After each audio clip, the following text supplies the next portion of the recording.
Selamat pagi anak-anak, bagaimana kabar kalian hari ini?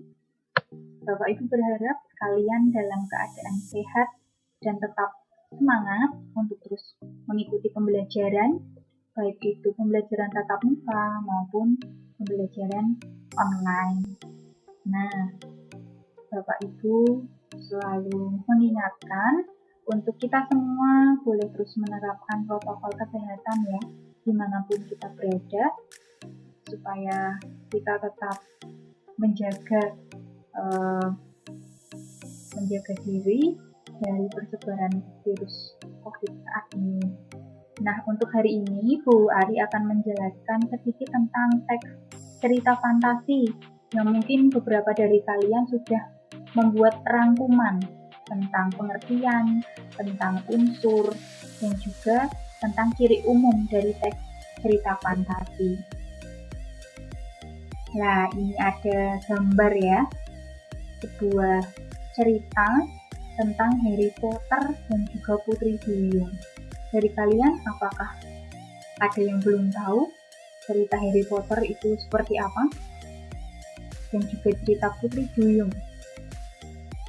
Bu Ari yakin kalian sudah pernah mendengar ya, walaupun mungkin belum tahu secara keseluruhan, tapi setidaknya sudah pernah mendengar, sudah pernah tahu, atau bahkan sudah ada yang pernah melihat, menonton filmnya atau membaca bukunya tentang Harry Potter.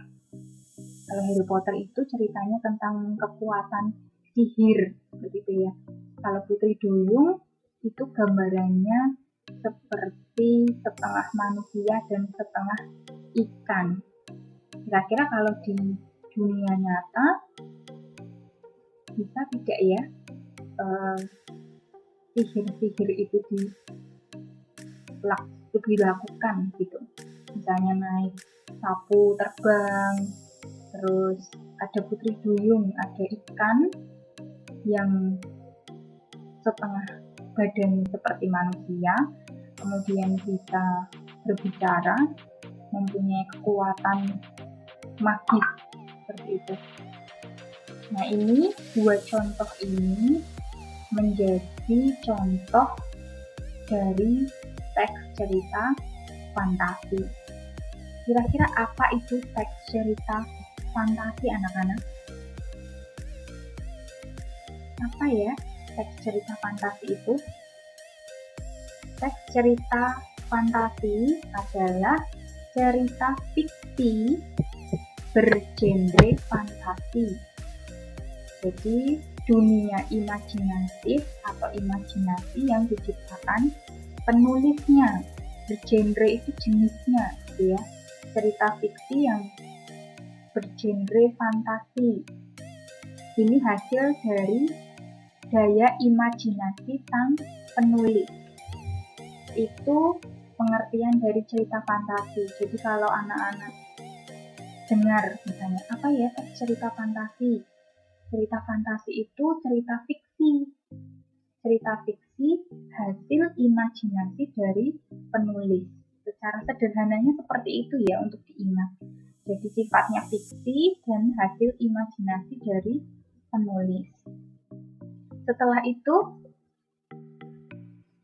nah ini, teks cerita fantasi pada dasarnya termasuk ke dalam kategori teks narasi yang merupakan karangan fiksi.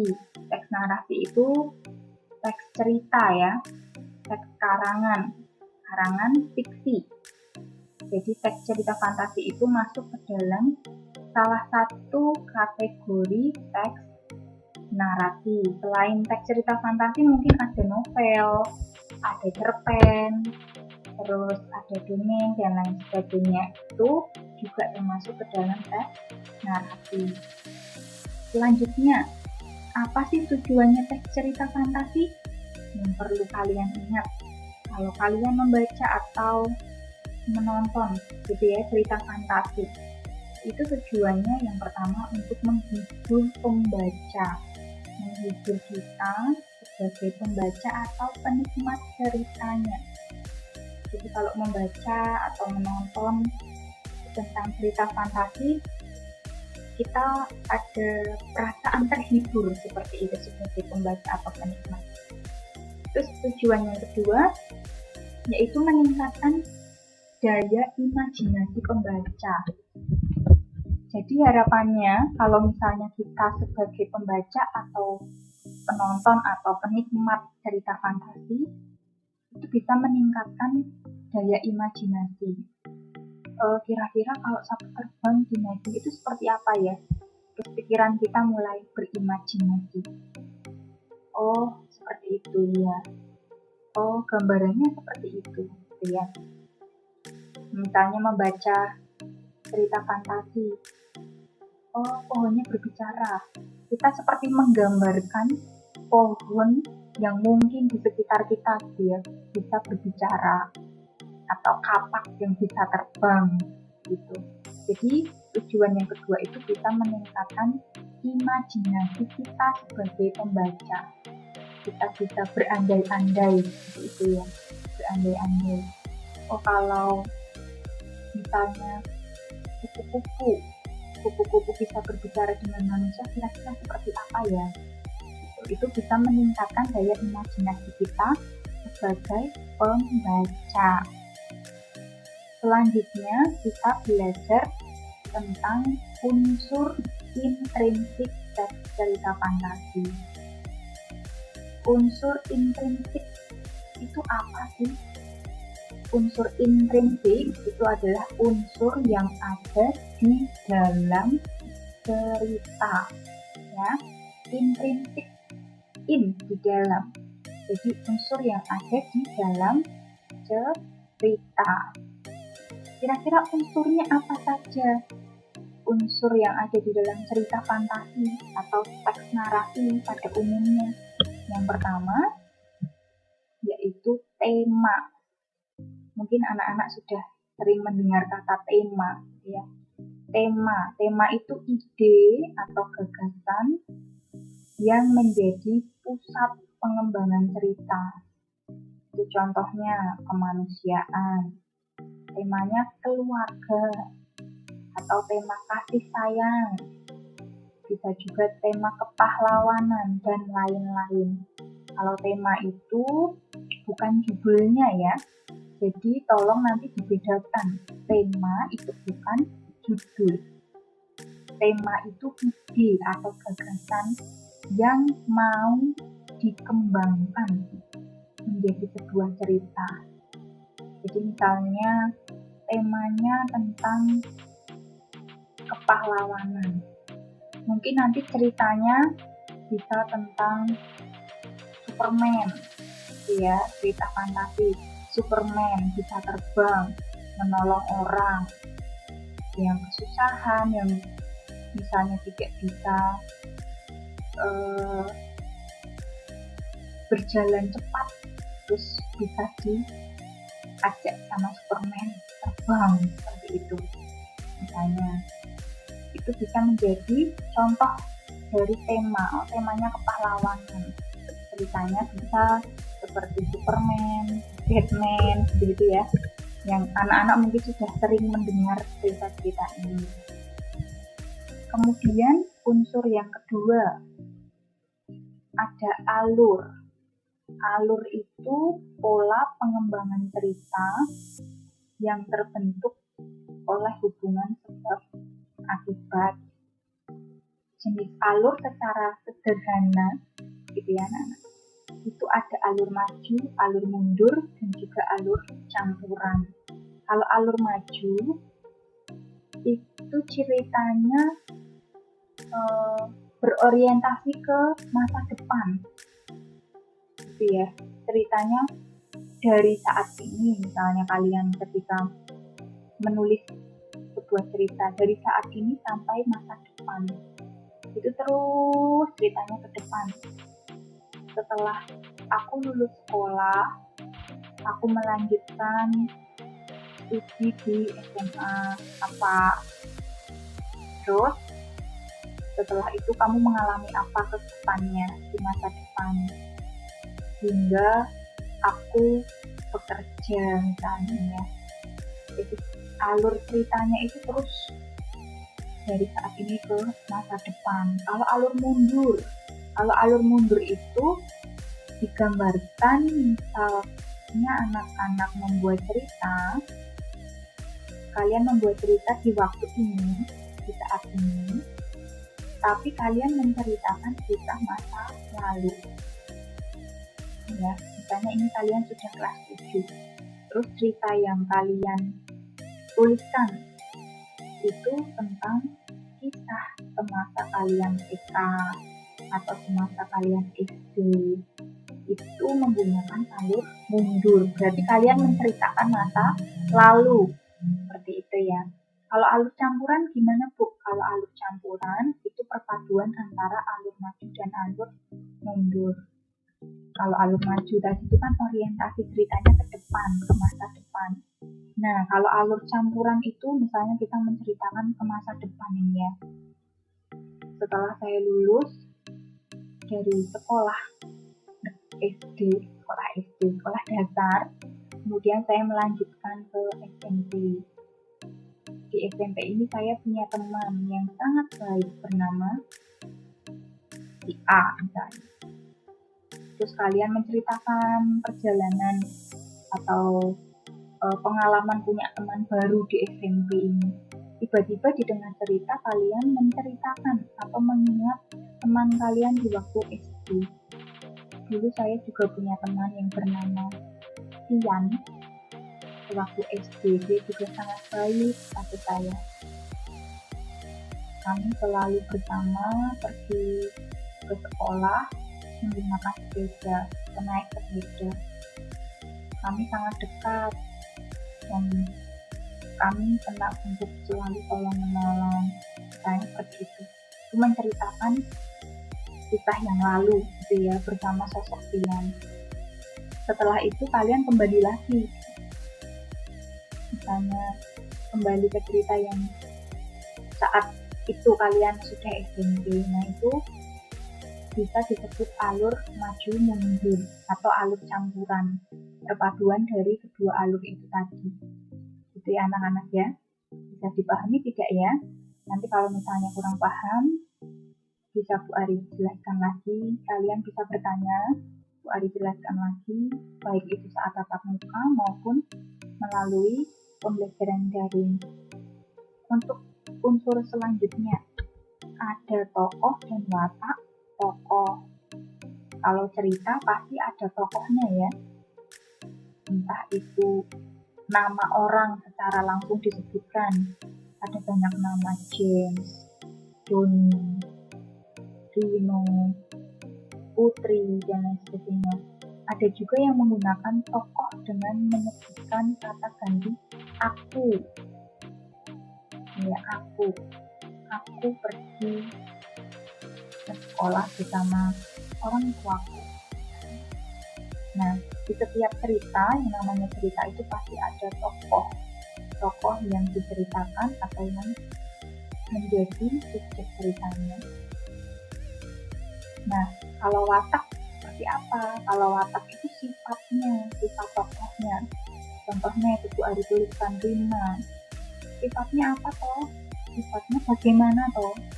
Sifatnya ya ramah, wataknya ramah, suka membantu. Kalau Dani pembohong. Mungkin ada tokoh lain lagi. Sebut saja namanya Mawar gitu ya. Mawar. Wataknya Mawar apa? Pendamai, misalnya pendamai, atau pemarah, misalnya, begitu ya. Itu tokoh dan sifat atau wataknya. Untuk unsur selanjutnya ada latar. Latar ini biasanya terdiri dari tiga hal ya. Ada 3 hal latar, yaitu waktu, tempat, dan suasana terjadinya cerita. Itu latar. Waktunya bisa pagi hari, malam hari, atau mungkin menunjukkan waktu yang lain, misalnya kemarin, atau minggu yang lalu itu juga bisa di zaman dahulu dan lain-lain. Kalau tempat bisa di sekolah, di rumah, di sebuah bangunan tua, mungkin tidak disebutkan secara langsung gitu ya tempatnya di mana, tapi hanya menyebutkan di sebuah bangunan tua gitu ya, tulisan tidak apa-apa karena memang itu tempatnya, atau di rumah kayu gitu ya, seperti soal yang pernah Bu Ari berikan, di rumah kayu. Terus bisa juga di rumah adat, nah itu juga bisa. Itu untuk latar tempat. Ini sudah satu paket ya, waktu, tempat, dan suasana. Nah, latar yang terakhir itu latar suasana. Bagaimana suasana yang terjadi saat sebuah cerita itu diungkapkan. Apakah saat satu kejadian di dalam cerita itu suasananya mencekam atau mengharukan, bisa jadi juga menyenangkan.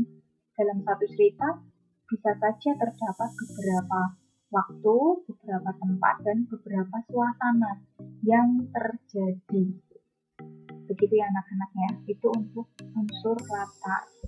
Kemudian ada unsur sudut pandang. Sudut pandang itu apa ya yang dimaksud sudut pandang? Yang dimaksud sudut pandang ini posisi penulis, ya, posisi penulis di dalam cerita. Ini penulisnya masuk di dalam cerita atau ada di luar cerita. Nah, itu disebut sudut pandang. Sudut pandang secara sederhana itu ada dua. Ada orang pertama dan ada orang ketiga. Kalau orang pertama itu biasanya penulis berperan langsung. Jadi posisi penulis itu ada di dalam cerita. Kalau orang ketiga, penulisnya ada di luar cerita. Biasanya penulis yang ada di luar cerita memposisikan diri serba tahu dari cerita awal sampai akhir. Bagaimana semua tokoh merasakan perasaan yang bermacam-macam itu penulis tahu. Terus semua tokoh itu posisinya ada di mana, misalnya satunya di kafe, satunya di sekolahan, satunya di rumah, itu penulis juga tahu. Itu perbedaannya orang pertama dan orang ketiga. Kalau orang pertama penulisnya ada di dalam cerita, biasanya ditandai dengan kata ganti aku, ya, aku untuk menceritakan dirinya, kisahnya dirinya. Kalau orang ketiga itu biasanya menggunakan nama-nama orang secara langsung, menyebutkan nama orang secara langsung. Mungkin ada kata aku tapi di dalam kalimat langsung atau di dalam percakapan, bukan di dalam kalimat tidak langsung. Gitu ya, itu sudut pandang. Kemudian unsur intrinsik yang terakhir yang kita pelajari hari ini yaitu amanat. Siapa yang belum tahu amanat? Bu Ari yakin semuanya sudah tahu apa yang dimaksud amanat. Nah, amanat dalam cerita itu pesan dari penulis untuk kita sebagai pembaca. Gitu ya. Kira-kira dari cerita itu penulis mau memberikan pesan apa? Misalnya ada sebuah cerita fantasi Putri Duyung misalnya tadi ya, Putri Duyung itu orangnya baik, suka menolong.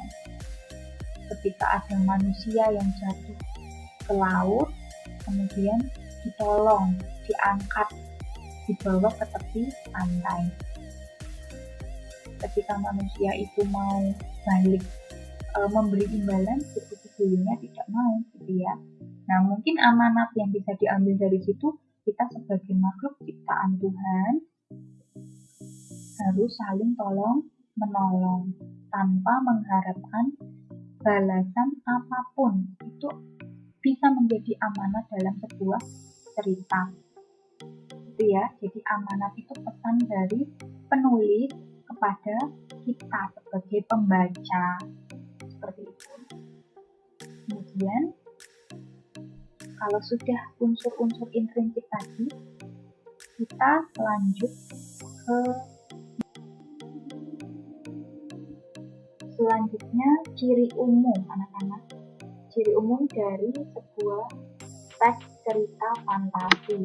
Ciri yang pertama, ada keajaiban atau keanehan atau kemisteriusan. Keajaiban, contohnya hal-hal yang di luar nalar ya, cerita-cerita yang supranatural seperti sihir tadi di Harry Potter. Kok dari tongkat kecil menggunakan mantra kemudian bisa melakukan sesuatu dari tongkat itu, atau walaupun dari jarak jauh tongkat itu bisa membuat benda bergerak gitu. Itu kan sesuatu yang ajaib, sesuatu yang aneh dan misterius kok bisa ya gitu. Kemudian ciri umum yang kedua yaitu ada ide ceritanya. Pasti ada ide cerita ya, namanya juga cerita. Idenya apa? Idenya misalnya saya mau cerita tentang pohon gitu ya. Mungkin di depan rumah kalian ada pohon. Idenya pohon yang bisa berbicara, pohon yang bisa bergerak. Bergerak dalam arti bukan karena kena angin gitu ya, tapi mungkin pohonnya bisa melambai, memanggil kita gitu ya, sini seperti itu. Ada ide ceritanya. Aku mau cerita tentang anak yang bersisik emas misalnya seperti itu ada ide ceritanya, ide cerita. Kemudian tokohnya unik, tokoh-tokoh yang ada di dalam cerita itu unik, memiliki kesaktian. Pernah nonton Twilight ya, vampir, cerita manusia vampir. Nah itu juga punya kekuatan dari masing-masing tokohnya. Ada yang tokohnya bisa menghentikan laju mobil dengan kekuatannya. Mau ditabrak, terus ditahan pakai tangan, bukan orangnya yang ketabrak, tapi mobilnya yang rusak. Nah, seperti itu ya, dia punya kekuatan itu, tokohnya memiliki keunikan atau kesaktian. Contoh lain kalau cerita di Indonesia itu, misalnya Panji Milenium, anak-anak. Mungkin kalian belum pernah dengar, karena ini ceritanya sudah lama sekali. Waktu Bu Ari juga dulu masih sekolah. Nah itu ceritanya juga manusia, kemudian dia juga punya kekuatan. Mirip-mirip ceritanya kalau di luar negeri itu ya seperti Batman, Spider-Man, seperti itu. Nah itu dia pahlawannya versi Indonesia, gitu ya, Panji Milenium, Sarah 008. Nah itu mereka ya manusia biasa dalam kehidupan sehari-hari. Tapi ketika ada kejahatan, ada orang yang perlu dibantu, mereka berubah menjadi superhero gitu, dan mereka memiliki kesaktian yang tidak dimiliki oleh orang lain seperti itu. Itu ciri yang ketiga. Kemudian ciri yang keempat itu menggunakan berbagai latar. Kalau tadi di unsur ada latar waktu, tempat, suasana.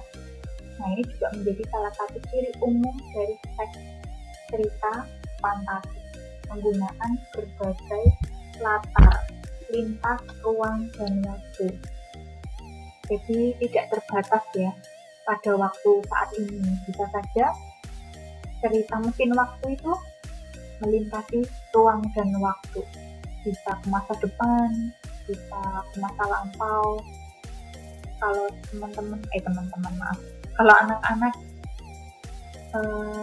pernah menonton film Jurassic Park, nah itu juga termasuk fantasi ya. Dinosaurus itu melintasi ruang dan waktu, menggambarkan seolah-olah mereka ada mereka yang di zaman lampau itu ada di masa sekarang. Seperti itu, mereka hidup di masa sekarang di tengah kehidupan manusia yang sudah modern. Itu ciri keempat. Kemudian ciri yang kelima, bersifat fiksi. Fiksi. Kalau tadi di awal sudah ditekankan, cerita fantasi itu termasuk ke dalam cerita narasi. Cerita narasi adalah karangan fiksi. Fiksi itu bersifat tidak nyata, gitu ya. Fiksi bersifat tidak nyata, bukan sesuatu yang nyata, hanya sebuah karangan. Kemudian ciri yang keenam, penggunaan bahasanya dalam sebuah cerita. Kalau di dalam cerita fantasi menggunakan bahasa yang lebih variatif. Variatif itu ragamnya banyak, seperti itu. Pemilihan katanya lebih banyak, lebih luas. Jadi menggunakan bahasa sehari-hari juga boleh supaya mudah dipahami. Kemudian ekspresif, mengekspresikan perasaan tokohnya, ekspresif. Menggunakan ragam percakapan. Untuk mengekspresikan itu bukan hanya sekedar deskripsi atau hanya sekedar kalimat penjelasan biasa, tapi lebih dimunculkan dalam ragam percakapan. Jadi seperti ketika kita berbicara itu dengan orang lain, bagaimana jika kita berlari, atau bagaimana jika kita terbang bersama, misalnya seperti itu kan ragam percakapan ya, seperti orang yang berbincang-bincang seperti itu. Tokoh-tokohnya berkata-kata secara langsung, kan ada kalimat langsung dan kalimat tidak langsung. Dalam cerita fantasi ini lebih banyak menggunakan ragam percakapan. Ya, ada variasinya ragam percakapan. Tidak hanya kalimat yang berupa paragraf terus seperti itu, tidak. Tapi ditambahkan atau divariasikan dengan ragam percakapan sehari-hari. Itu untuk ciri umum dari cerita fantasi. Nah, materi hari ini sudah selesai, sangat singkat ya, karena memang yang perlu diketahui di awal tentang cerita fantasi itu ya tentang pengertiannya, tentang unsurnya, dan juga ciri umumnya. Bapak Ibu berharap anak-anak bisa memahami materi ini, materi yang singkat tapi boleh dipahami dengan sungguh-sungguh, termasuk materi-materi yang sebelumnya gitu ya, dipahami, karena ini nanti menjadi bahan untuk penilaian tengah semester. Begitu ya anak-anak ya. Jadi silahkan kalian pahami. Kalau ada yang belum paham bisa ditanyakan ke Bu Ari atau ke Pak Hani, atau juga ke guru bahasa Indonesia yang lain yang mungkin kalian sudah kenal juga boleh. Bisa kalian tanyakan ke WA atau waktu bertatap muka di sekolah, bisa ditanyakan ya, tidak perlu malu, tidak perlu takut, seperti itu. Nah, untuk persiapan PTS, selain kalian memahami materi teks deskripsi dan juga materi hari ini tentang cerita fantasi, besok kalian akan diberikan latihan-latihan soal untuk mempersiapkan penilaian tengah semester. Silahkan kalian kerjakan, kemudian harus dibawa pada waktu mengikuti tes bahasa Indonesia. Jadi sebelum memulai itu, silahkan kalian kumpulkan dulu sebagai syaratnya, gitu ya. Sebagai syaratnya kalian kerjakan soal-soal itu, latihan-latihan soal itu sebagai persiapan belajar kalian. Kemudian waktu harinya tes bahasa Indonesia silahkan nanti dibawa. Begitu ya anak-anak ya. Ini sudah Bu Ari sampaikan dulu hari ini. Besok diingatkan lagi, jadi minggu depan kita semuanya membawa dan dalam keadaan sudah dikerjakan. Itu ya, itu untuk latihan dan kesiapan penilaian tengah semester. Begitu saja untuk materi hari ini. Bu Ari mengucapkan terima kasih untuk kalian yang sudah mau mendengarkan, sudah mau memperhatikan, sudah mau belajar untuk memahami, dan mohon maaf kalau selama menyampaikan ada kekurangan, ada yang mungkin masih sulit dipahami. Bu Ari mohon maaf, dan itu tadi ya, nanti bisa ditanyakan lebih lanjut ketika kita tatap muka atau melalui WhatsApp. Gitu. Terima kasih untuk hari ini, selamat melanjutkan aktivitas, selamat belajar untuk materi-materi bahasa Indonesia yang lain atau materi-materi pelajaran yang lain. Tetap sehat, tetap semangat, sukses selalu untuk kita semua. Selamat pagi semuanya.